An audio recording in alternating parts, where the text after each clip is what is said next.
જય માતાજી મિત્રો, મેં અશ્વિન ઠાકોર અને એક નવા બ્લોગમાં તમારું હાર્દિક સ્વાગત છે.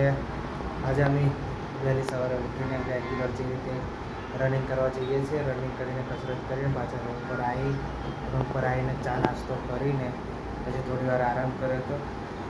આપણે બહાર જઈને જે વોઇસ રેકોર્ડિંગ કરીએ છીએ એનો અવાજ આપણો કમ્પ્લીટલી રેકોર્ડ નહીં થતો, એટલા માટે અમે એક માઇક મંગાવ્યું છે. એ માઇક ફ્લિપકાર્ટ ઉપર મંગાવ્યું હતું, એ આવી ગયું છે. તો ચાલો બતાવું કે કઈ રીતનું આવ્યું છે. જો આ છે માઇક, આ છે મોબાઈલ જોડે માઇકને કનેક્ટ કરવા માટે ઓટીજી ચાર્જર અને સેલ્ફી સ્ટિક. આ છે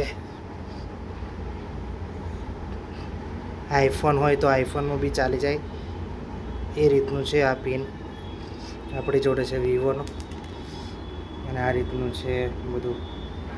તો બહારનું કોઈ બી જગ્યાએ નવા સ્થળ ઉપર જઈએ અને સારી જગ્યા પર જઈએ તો આ રીતનું માઇક લઈ જઈને રેકોર્ડ કરવાની કોશિશ કરશું અને તમારું મનોરંજન કરાવવાની કોશિશ કરશું. તબ તક દેખતે રહેના વિડીયો. જય માતા.